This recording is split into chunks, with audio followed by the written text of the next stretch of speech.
Hi, everyone, and welcome to another episode of the Car Reviews podcast here on CollectorCarCanada.CA. Three cars to tell you about today. Where do I begin? Well, I'm standing beside a modern Porsche 911 Targa. This is from the 991 series of 911, and it's a 2016 model. It's not on offer on our website right now. But we do have a 911 Targa available. It's a 1974. So unlike this one beside me, it's an air-cooled example. It's a 1974 911 Targa with a 5-speed manual transmission. And the reason I decided to stand beside this 2016 water-cooled 911 Targa is because I make reference in the car review of the 74 we have to Porsche going back to the stainless steel look. So you'll see when we get to the content about the 74 that we have on offer that it's got a brushed Targa bar for many generations, for several generations anyway. Porsche went away from the brushed look on the Targas. Here on this 991.2, it's back. So the 1974 Porsche 911 Targa 5-speed manual we do have. It's lot 222 on CollectorCarCanada.CA. Won't speak too long about it here. You'll see the detailed video coming up. But 4 features I think worth pointing out are under the custodianship of the current owner who's had it for 14 years. He's a licensed mechanic and has rebuilt the engine. He's rebuilt the transmission.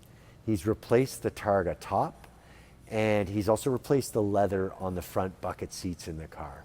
So lots more detail about that, both on our detailed listing for lot 222 on CollectorCarCanada.CA, and you can see it in the car review video upcoming. Another car we have on offer, another neat one from yesteryear, a first generation Mustang. We often have modern Mustangs, and I'm often asked, oh, you have all these great modern Mustangs. When will you have one from the 60s or the first generation? So this time we've got a 1966 Ford Mustang. I'll call it a GT tribute car. It's not, it did not leave the factory as a GT, but many GT appointments have been added after the fact. It does have its original A-code engine and a 3-speed automatic C4 transmission. So it's finished in Ember Glow with an Ember Glow and parchment luxury interior, including the pony style seats, which first generation Mustang aficionados will be familiar with. So that one is lot 218 on the website. So look for lot 218 on CollectorCarCanada.CA, 1966 Ford Mustang GT Tribute with the 289 V8 A-code, 3-speed automatic transmission. And so the other car I'm going to tell you about today, we do this from time to time when we get a car that might need a little work to make it A1 tip top. And of course the prices are going to reflect that, but we call them Thrifty Thursday cars. So this one is released on a Thursday to indicate that. And it's a 1980 Triumph Spitfire 1500 with a 4-speed manual transmission and functional overdrive. So on the mechanical side, it's owned by a mechanic, and he believes it will pass safety the way it is.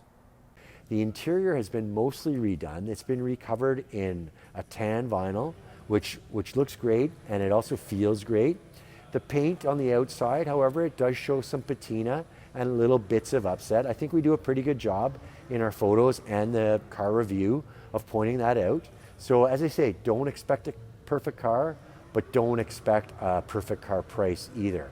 So 1980 is the last year of the Triumph Spitfire, which makes it a bit fun. And the 1500 relates to the size of the engine. It's actually 1,493 cc's, and it was factory rated at 71 horsepower. But do take a look at the driving videos of this one, where we demonstrate the overdrive. It's good for about a 500 RPM saving in top gear. So again, here's what you're about to see. You're about to see a 1974 Porsche 911 Targa 5-speed in slate blue on a black interior. Then you're going to see the 1966 Ford Mustang GT Tribute with a 289 cubic inch V8 A-Code engine, 3-speed automatic C4 transmission. And then, of course, the Thrifty Thursday offering. It's a 1980 Triumph Spitfire 1500 with 4-speed manual and with overdrive. So here come the cars. Thank you for watching. On to the next car. Hi everyone, and welcome to another car here on the Car Reviews podcast with CollectorCarCanada.CA. Another beauty today. Here is a 1974 Porsche 911 Targa with a 5-speed manual transmission. As you can see, we've got the Targa roof off. So we'll do a start up here, take a listen to the engine and the exhaust, and then we'll get right into it. So here we go with an engine start.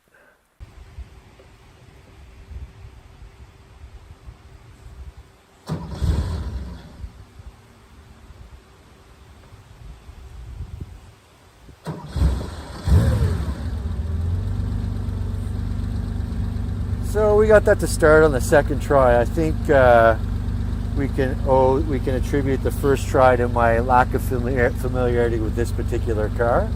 So here we are. We got the engine running. You heard it start. Now we'll release the engine cover and take a look under there. Okay, so we have the engine idling and running. I've already released the engine cover. So let's take a peek and a listen.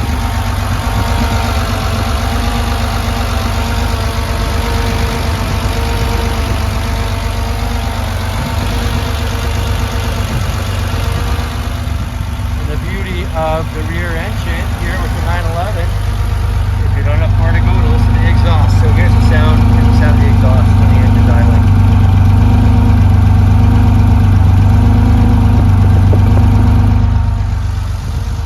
And for the rest of the video, we're going to move inside. It's a bit blustery out here and the skies are threatening.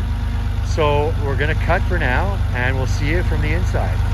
All right, we've shifted the 1974 Porsche 911 Targa 5-speed manual inside, and we're in the owner's workshop. And as you'll read in our detailed listing for lot 222, the cars underwent a lot of work while under the custodianship of the current owner.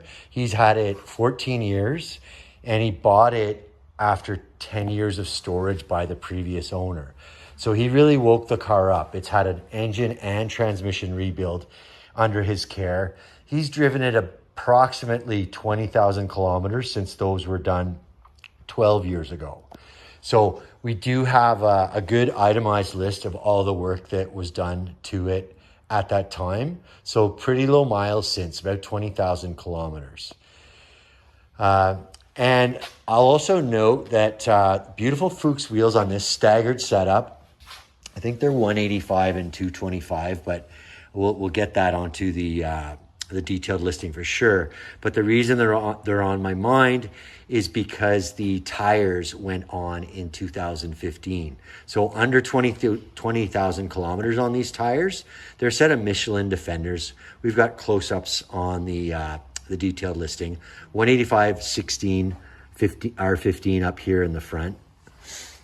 And as I say, the tires on the car 9 years, low mileage on them, under 20,000 kilometers. We did open the fuel door and take a couple of photos in there on the detailed listing, nice and clean, no hints of any corrosion there. And there's an antenna. It's a manual antenna. You can see pictures of it both up and down in the detailed listing. Again, lot 222. And you can see the car has suffered from some flooding of pine needles. The owner here has a beautiful property out in the country.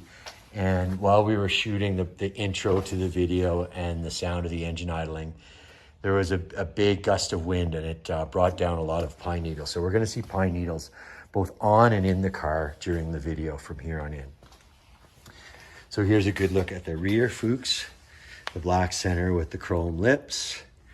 And back here, we're looking at 215 60 R15. So 185s up front and 215s in the rear.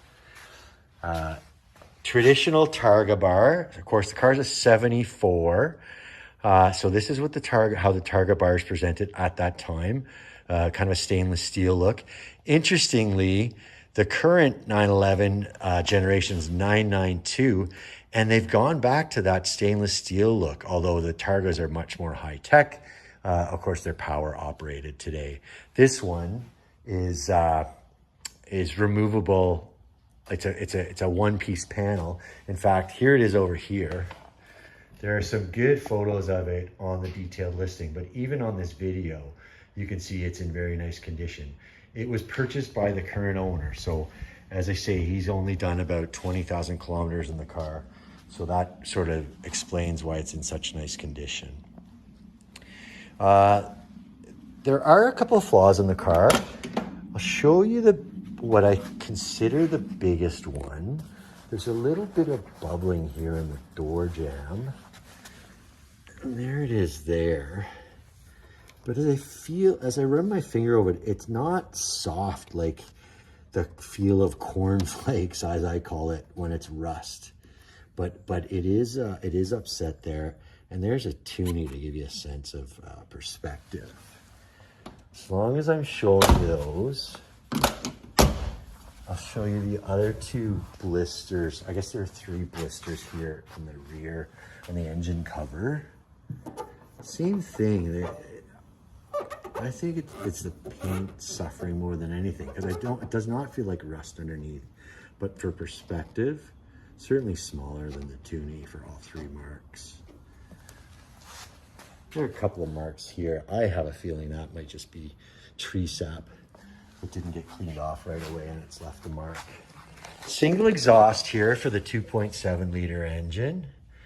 2.7 liter flat 6, like any 911, it's a flat 6. Originally, it was rated at 162 horsepower. Immediately before this car review video, we did some driving videos, and please take a look at those. If you do, you'll see that the car is not lazy. Great pickup, great get up and go, and nice, well-behaved at cruising speed as well. So no whale tail spoiler on this car. It's got the cleaner look without the spoiler, and the big red lens with the Porsche script going across, with a 911 badge up above, I suppose below the venting for the engine. 1974, the first year for the what we'll call short hood.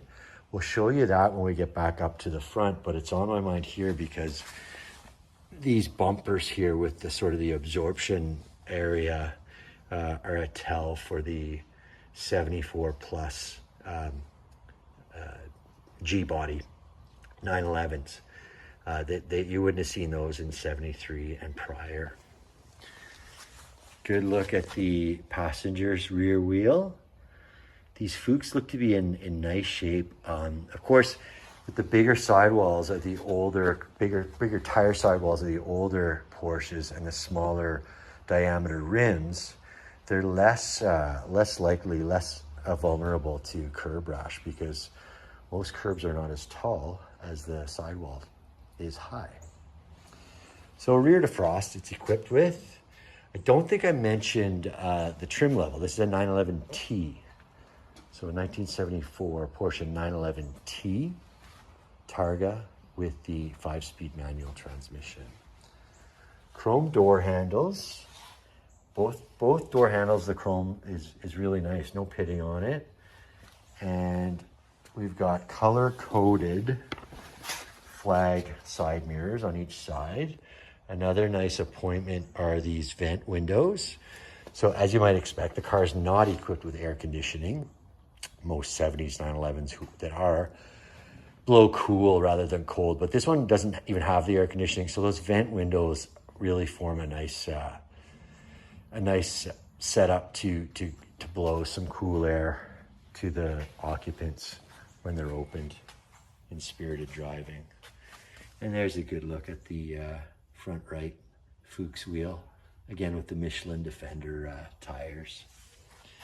And here's that shock absorber look I was mentioning for the front bumper.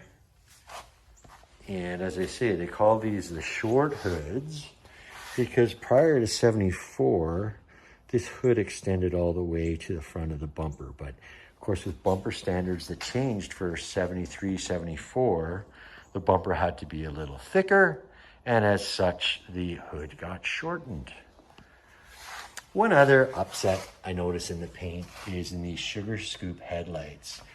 The bases, I think it's just the paint's wearing a little bit. Again, I don't really see signs of rust or corrosion bubbling underneath.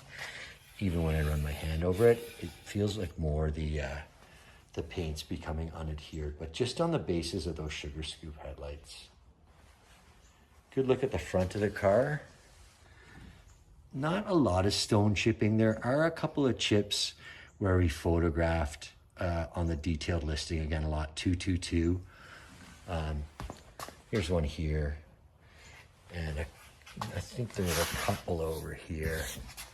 Yeah, right on the very front face. And again, we photographed those with a Toonie, so give you a good sense of perspective for them. Clean glass all the way around. We've got the door windows down, but it's marked with Secure It, as are those vent windows. Excellent glass. So that gives us a good look at the exterior of the car. Let's climb in and have a look inside. Before I do, let's get a good look at these seats. They've been reupholstered in the care of the current owner. So fresh leather on those seats, on the front seats. The rears were not in need of refinishing or reupholstery. So I believe that's the original leather on the rear, also in very good condition. But the fact that this is new leather on these, covering these front seats, is quite apparent. Really looks smart.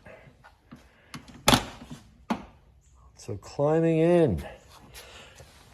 I always like these old Porsches when I can find these storage compartments under the armrest. Brilliant use of space in these.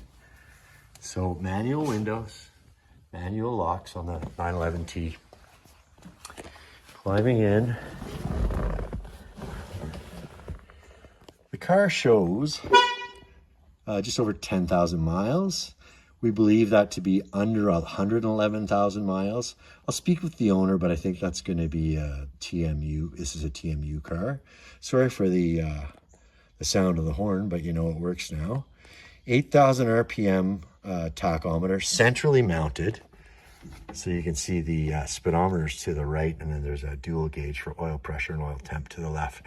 So tachometer in the center, 8,000 RPM red line with a, looks like about a 6,300, or sorry, 8,000 RPM max, 6,300 RPM red line.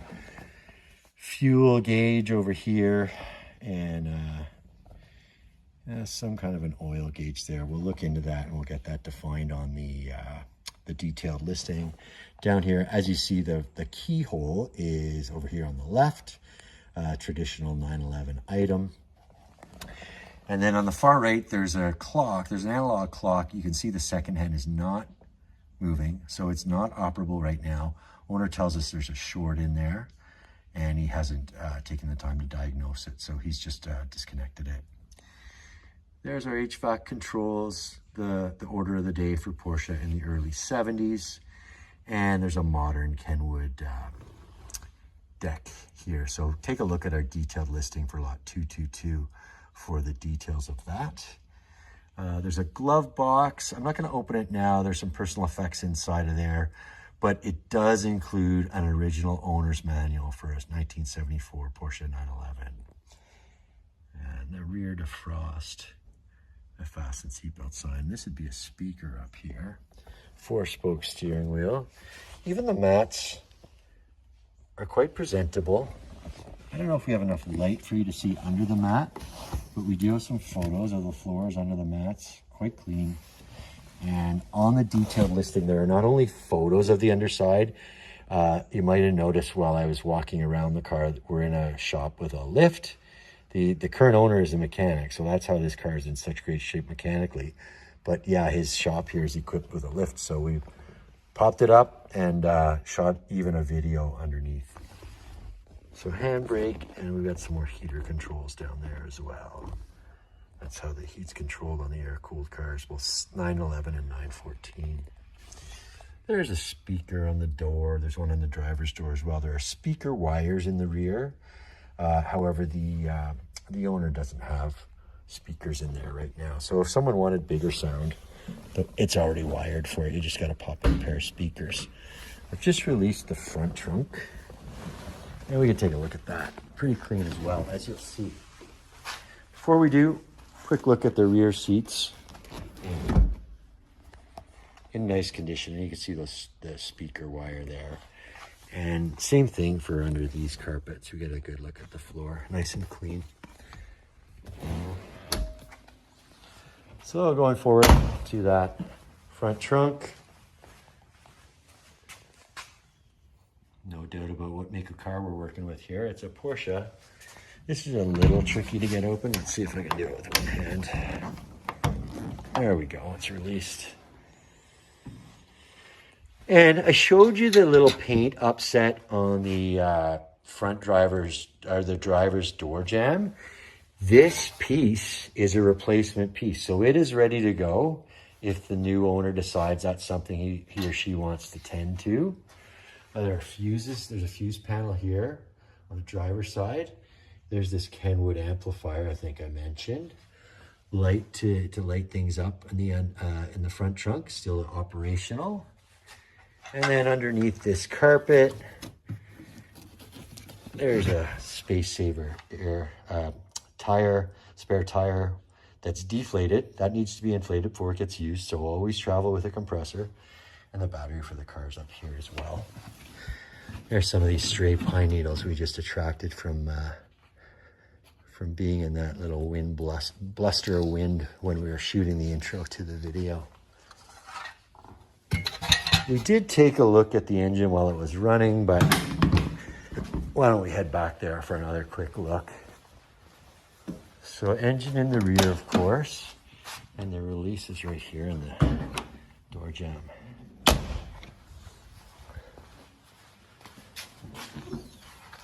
So nice clean air-cooled machine here. All the labels seem to be still in place as well.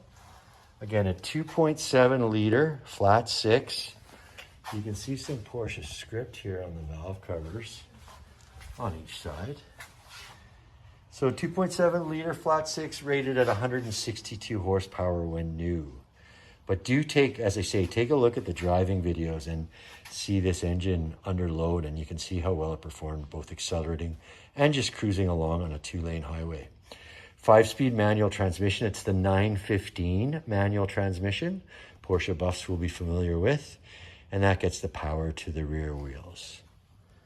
So I'll close up that engine cover, take another quick walk around the car, and then we'll come back with some finishing thoughts. So the Fuchs at all four corners. There's a good look at the chrome door handle on the driver's side. And the Targa bar with the stainless steel look finish. Sugar scoop headlights, a neat piece of the day. Any 911 follower is going to be familiar with those. And it didn't speak to the color. It's very close to Porsche's slate blue. This is not original paint. The car's been painted, so I'm going to call it slate blue.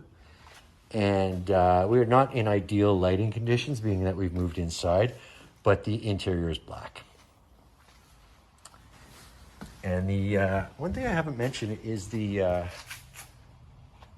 flared rear fenders. So those are flared out a little bit. Bumperettes on the rear, but not on the front. So that gives us a good look at the 1974 Porsche 911 Targa with 5-speed manual. I'll be right back with some closing thoughts. So there's a good look at our Porsche 911 Targa with 5-speed manual transmission 1974 model year. It's the 915 transmission. It's going to be lot 222 on CollectorCarCanada.CA. I'll call it slate blue over a black leather interior. Lots of mechanical work in the past 20,000 kilometers and the current owner's custodianship over the past 14 years. As we tried to show you in the video, you might be able to see them from the picture you have now. The front seats are also been upholstered in fresh black leather. Again, a 2.7 liter flat six power plant, good for a factory rating of 162 horsepower. Again, I think that might sell it short. Please do take a look at the driving videos in our detailed listing for lot 222. Again, a 5-speed manual transmission, sending the power to the rear wheels. So that's a good look at the 1974 Porsche 911 Targa with 5-speed manual. Please take a look at a detailed listing for lot 222. On to the next car, and thank you for watching. Bye-bye. Hi, everyone, and welcome to another great car here on the Car Reviews podcast with CollectorCarCanada.CA. Today, I'm excited to tell you that we have a 1966 Ford Mustang. I'll call it a GT Tribute. It does have the 289. It's an A-code engine, so it's a 4-barrel carburetor, but we're calling it a GT Tribute because it has some GT appointments, not technically a GT. It's finished in Ember Glow with Ember Glow and parchment on the inside. Very presentable car, and it's funny, when we have the modern Mustangs, I often get asked, when are you going to have a first-generation Mustang? Well, here we are with a great convertible example. So I'll start it up. We'll have a listen to the engine and exhaust, then we'll take a little tour of the car. So here we go for startup.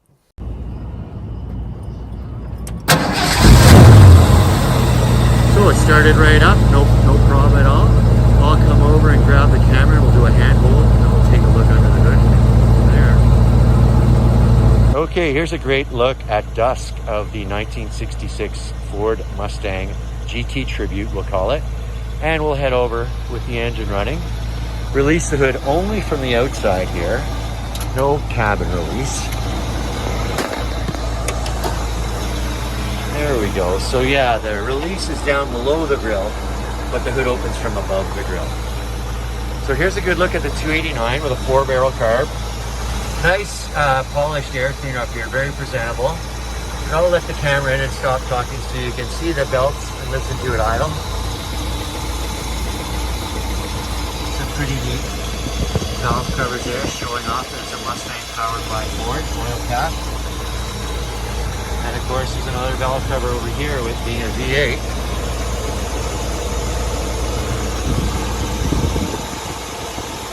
And that fan is spinning, keeping it nice and cool. Always a fun feature on these cars is the vinyl reservoir for the washer fluid. Big 289 badge to show that this is the V8 and not the straight 6. And we'll head back here, have a listen to the pipes singing here. Dual exhaust, of course.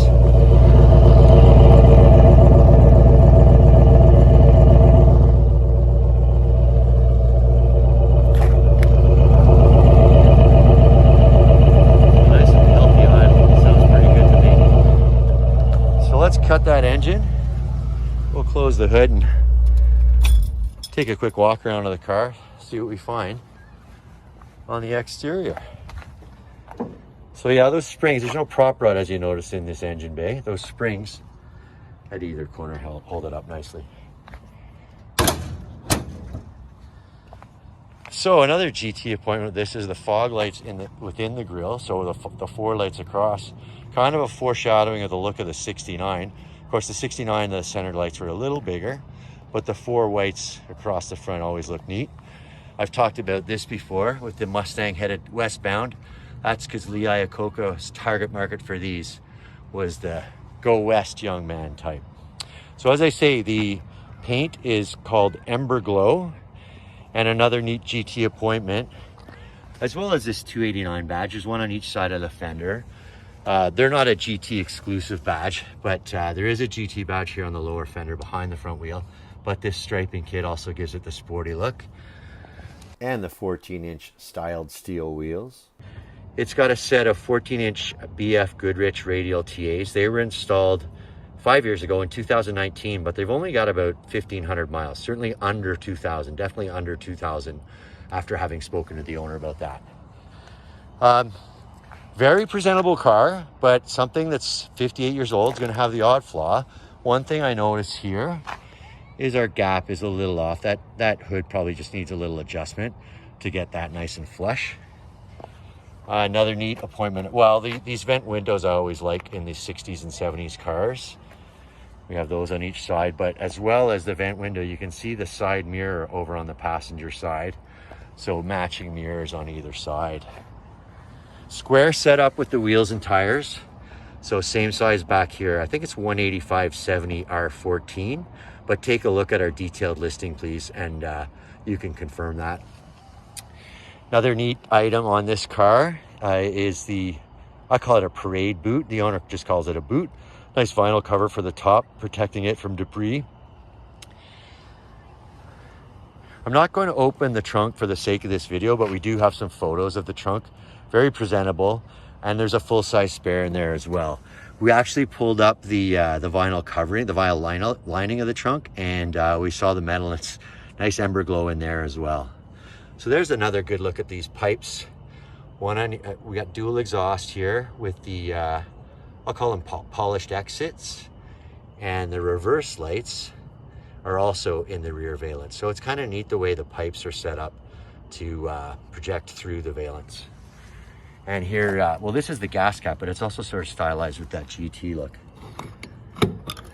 And there you go, nice and presentable there for the gas cap.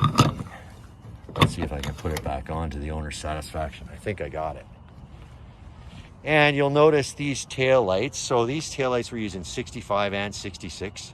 They went to a bigger size in 67 and 68. See, I don't know if the camera's gonna pick this up. I see a really light dent here. I think you can see a little bit of a change of light. Very minor, but it's there.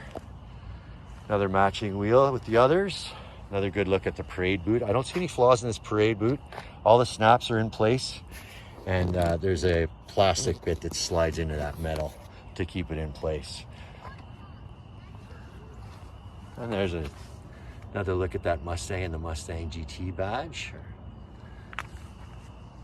And the chrome bumpers, I don't notice any pitting on this chrome either. The chrome's quite presentable. So long as I'm talking about it, I think I should show you.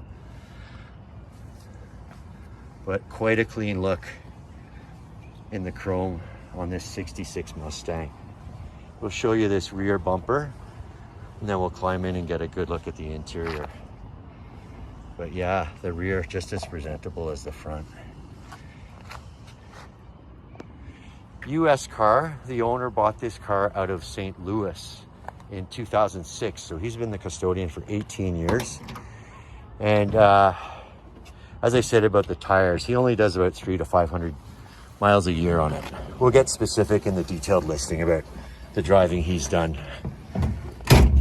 So here's a good look at the instrumentation. There are lots of Mustangs, more base model Mustangs with more of a sweeping speedometer. You can see that's a round one in the center, flanked by fuel level and oil pressure, with alternator and temperature over on the right. There's a retro sound branded AM/FM stereo head unit. We'll also have the owner's manual for that on the detailed listing, but it also comes with a digital display. Power top here in the 66 Mustang. That's the control for the top right there. There's also a video of it both opening and closing on the listing. HVAC controls here. 3-speed automatic on the floor. It's a C4 automatic transmission by Ford. This here is just a little storage bin in the console. Ashtray here, quite clean. And the simulated wood grain is a really nice period look, especially with that Mustang badge over there on the far right. It's going to say manual windows. We have a video of the windows in operation on the listing, so although one has to crank with their arm, they move quite freely. And there's a good look at those vent windows as well. So, as I say, not a #1 car. It's not without flaws, but pretty minor when you consider those are the big flaws. There's a little bit of wear here on driver door, or the passenger door card. A little bit of wear here on the driver door card as well.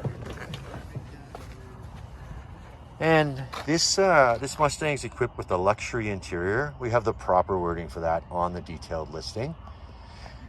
People often call this the pony look as well, because it's got the Mustangs prancing across the side of the seat. And you got the matching ones here in the rear. 2 seat belts in the rear as well. So 2+2 car. And the seller's modernized the look of the car with these modern floor mats. They've got the Mustang emblem and a good match. But underneath, it's just as clean. So lap belts only in the front, but 4 seat belts. Another neat feature about these early Mustangs is where this seat pivots for access to the rear. The pivot bolt is forward, so that gives quite a little bit more room for the rear passengers to climb in.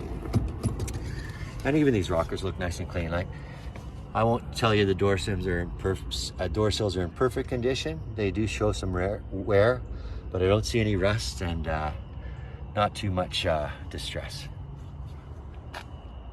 So I'll take one more walk around it for another good look, and we'll finish up with some concluding thoughts.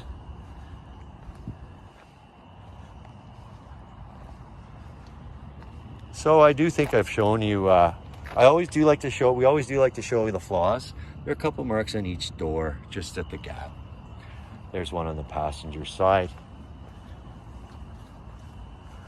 The seller also noted that he changed the windshield about 16 or 18 years back. And with the mileage he's done, it looks quite good. There are pictures of the car with the windows up on the detailed listing. And another shot of the instrumentation. And we'll be back in a moment with some finishing thoughts. So that's a good look at our 1966 Ford Mustang convertible. It's got the 289 V8 engine. It's got the C4 automatic, 3-speed automatic transmission, 4-barrel on the 289. So again, a 1966 Ford Mustang convertible in Ember Glow finish. The interior in Ember Glow and parchment with the luxury interior, I might add, with the pony seats. I don't have a lot number for you right now. We're shooting this a little early, but just search on CollectorCarCanada.CA for the 1966 Ford Mustang convertible. And I'll also remind you right now that we also have the Collector Car Stories podcast, where every week we talk to a fellow enthusiast and hear about their car story, or road trip they might have done. So please do check out our CCS podcast as well. So for now, that's it for now, and on to the next car. Thank you for watching. Hi everyone, and welcome to another car here on the Car Reviews podcast with CollectorCarCanada.CA. Today we have a great driver. It's a 1980 Triumph Spitfire. It's going to be lot 219 on the website, CollectorCarCanada.CA. Again, lot 219. So we'll get started by firing it up. I'll open up the hood, kind of a clamshell hood on this one, a neat one to see. We'll have a listen to the engine, then we'll have a listen to the exhaust, and we'll take a little tour of the car. So, clutch in, car in neutral, and I'll fire it up. Nice easy start, as you see there, no trouble at all. So I'll climb out and we'll move to a handheld video. I'll come and grab it. We'll take a look at the engine. Beware if you hear the buzzer. It's a late 70s, early 80s typical door buzzer when I open this door. Okay, so here's my favorite beauty shot of a car. Again, a 1980 Triumph Spitfire. And this one's going to be lot 219 on CollectorCarCanada.CA. As I said, we'll open up the hood and have a look. So no release in the cabin on this one. There's this chrome latch here on this side. And there's another one on the other side. And they might look dainty, but they're quite strong. I have a little assistance on the other side. And the hood just pops up. And you see that prop rod just engages and leaves it up. So there's a good look at the clamshell hood. Walking around to the driver's side and where the valve cover is. I'll stop talking. We can listen to that, watch and listen to that fan, and listen to it idle.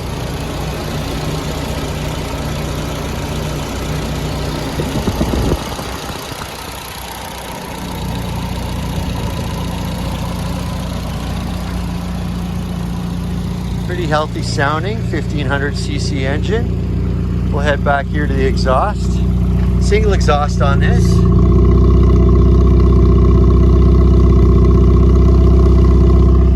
And it's sounding pretty healthy too. So we can cut the engine now. And this little prop rod, I think I can do it with one hand, but this releases. You pull it towards you and let her down gently. And it's into place. Okay, so starting from the front. Chrome bumpers. The owner was telling me earlier, interestingly, that a diehard Triumph person might recognize as not factory bumpers. That person is about half right. He tells me that the black rubber bumpers originally in place were removed, and they ended up just being toppers for the chrome pieces you see, both in front and the rear. And as you might expect with mid to late 70s, 1980 bumper regulations, you see the bumperettes as well. So the chrome's, I'd call it a 5-footer. It's certainly presentable, but if you look really closely, there's a little bit of pitting on it. And you can see that in our photo gallery on the listing. Again, it's lot 219, CollectorCarCanada.CA.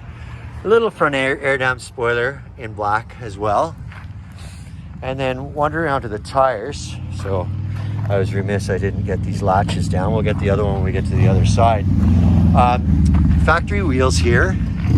And they're a 13-inch. I read 175/80 R13. And I think those are a styled steel wheel with the Triumph center cap. 4-bolt, which is about the state of the technology at the time. As I was crouched down, I could see a little bit of paint suffering here. So this is not a number one car. No one's claiming it to be a number one car, but that's going to be reflected in the sale price. So I do have a memory of these Spitfires having a stripe like this. So if there was paintwork on it, the painter or the owner at the time took the trouble to make sure the stripe was back on. A nice period touch. Suits the 1980 year. Another look at another tire. And this car's had a radio in dash in the past. As you see, there's an antenna in place. Right now there is no radio. We'll get a closer look on what's going on there when we get to the inside. But should the new owner want to install a radio, the antenna's in place and wired. Gas cap right there. It just flips up pretty simply. And a little sport rack. Not much cargo room on the inside. A decent trunk, however, but that little sport rack's in place. And again, a chrome finish bumper as the car sits, and it had been capped by a rubber topper. This bumper in the rear, I think the condition, it's fair to say, is better than the one in the front. Not perfect, but better than the one in the front. The front one suits the car. Typical patina for the age. And there's our single exit for the exhaust with the chrome tip. We'll take a look at the trunk. There is a keyhole right here. If you slide that over, but it's unlocked and we can just unlatch it here. And up goes the trunk. And the rod's very similar to that in the front. So no hands, the trunk's in place. Stowed in the trunk is what the owner's calling a racing cover. So it's a dual purpose racing cover, I'll say. It can cover the interior of the car should someone be out on a road trip or a Sunday drive and they go in for lunch. Skies might be threatening. We don't trust the clouds. So it can cover the cabin without putting the top up. But there's also a zipper down the center here. I won't demonstrate it in the video, but we do have photos of it in the detailed listing, where if the car is being operated without a passenger, just the driver, the cabin can be covered up except for the cockpit area. So kind of a neat, again, a period piece for British sports cars. Underneath there is a spare tire. You can see the cover it there. We did uncover that for our detailed listing. There's a jack and a spare tire change toolkit. Release that. Down goes the trunk lid. So a couple flaws here. Just some bubbling here on the body. There are a few other flaws. I might pick them up during the video, I might not, but we did our best effort to photograph them in the detailed listing. So long as I was talking about the racing cover, I'll also mention this, I call it a parade boot, the boot for the top. So this snaps into place, uses the same snaps as the racing cover. In fact, you can see additional snaps on the door here, and even some attachments for it up here on the dash. Those are for the racing cover. But back here, these snaps are used by the racing cover as well. So I guess another dual purpose item. It protects the top when it's in the down position, and it's also quite presentable with a match to the tan on the interior. Couple of releases up here on the top when it comes down. We do have pictures on the detailed listing of the top up and down. Here's this other chrome latch. We'll close that. Now the hood is secured. And the matching racing stripe, of course, on the passenger side. Chrome bumper up front. I did notice when we took a look at the car before the video, I'm not sure if the video will pick it up. Oh, I think it is. So we've got the XXX triplex branding on all three glass windows. That's a common sight on British cars. I've been around Jaguars a lot, and you see that same branding on Jaguars. So that's a good look at the exterior of the car. Again, it's not a show car, but it's ready for fun. I did see some struggles with the bodywork up here on the front, in front of the both sides tires.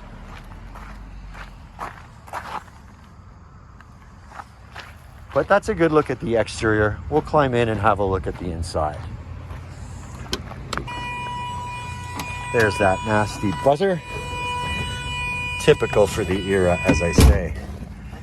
So, here we are with neat instrumentation, typical of British at the time, instrumentation by Smiths. A speedometer that maxes out at 200 kilometers an hour. Tachometer maxing out at 7,000 RPM, red line at 6,000.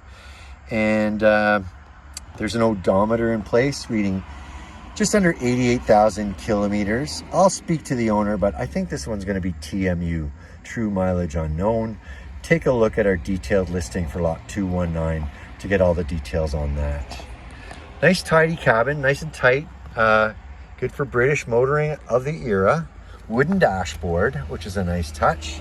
There's been some work done on the dash here. Up above is an ashtray. Really nice touch here, the Sports Club Car of America National Champ badge. A few years on that. I think I see 7 years. No, maybe 9. I'm sure the Triumph experts will know. So there's our HVAC controls. No air conditioning as you'd expect. Fuel gauge, a temperature gauge, oil pressure over here towards the passenger side, cigarette lighter, and ashtrays, I say, up above. So this car is a manual. I left out the choke button there, or the choke control. There it is over there, and that's for a clock. But the manual transmission, as you'd expect, 4-speed with overdrive. So the overdrive's a really nice touch. We just shot a couple of driving videos, more than a couple actually. I'm sure we'll have about 5 on the detailed listing. And the owner was good enough to demonstrate the overdrive is sort of being engaged. And it's good for a 500 RPM drop. It can be used in 3rd gear and 4th gear. So he took us on a drive, a nice easy highway cruise. So from 4th gear, he dropped it into overdrive. And as I say, the RPMs dropped by about 500 RPM. So I was mentioning earlier about the antenna. You can see the opening in the dash here where radio could be. Right now, there are switches, as you see, and they are functional. They are for lights. One of them is for reverse lights. So this is, to do this right, you'd need to get a couple of proper light switches and get them installed. But the owner is in the mechanical trade, and he says this will pass the Ontario safety with those. So one just has to remember, when reverse is engaged, you got to flick the switch up to engage the reverse lights. So we speculated that there used to be a parcel shelf here, over here on the passenger side. Not in place there right now, but maybe a potential improvement. So you see, there's that relentless buzzer again. The parking brake is engaged. I didn't talk about the seats and that armrest in the center. I think it's pretty easy to assess these seats as having been recovered, and they're recovered in vinyl, but it's a nice supple material. Today it's probably about 22 degrees right now, and the vinyl is not stiffened up as older vinyl is wont to do. This vinyl went on before the current owner purchased about 7 years ago, so it has been on the car since before that time. However, he's done minimal mileage on it, so not much wear on the seats at all. So we'll take another walk around the car before we leave you with some finishing thoughts. Chrome bumper in the rear, and there's that red reflector as well for safety. That sport rack, it's neat to have the rack. It's even nicer that it's in chrome. There's a bit of paint upset here as well. We took some pictures of that for the detailed listing with a loonie, just to give you a perspective of how big it is relative to the coin. Working our way around. The chrome latches, of course, for the hood release. And I mentioned Ontario safety earlier. As I say, the owner makes his living in the mechanical trade, and he expects this car will pass safety as it is. Do take a look at our driving videos. We also did a brake demonstration as well. So nice sure stop and no brake squeak. The car is equipped with front discs and rear drums. Other mechanical features, it's single carbureted for a 1500cc engine. There is a conversion kit to a dual carb that the owner is including with the car uninstalled. So if the next owner is looking for a little more power, installing that dual carb should probably do it. So as I say, a smart looking car here, and we'll end this up and we'll just move over to some finishing thoughts. So there you have it on the 1980 Triumph Spitfire 1500. Again, it's lot 219 on CollectorCarCanada.CA. A couple of mechanical highlights just to review. A 1.5 liter engine. It gets power to the rear wheels only via a 4-speed transmission with overdrive.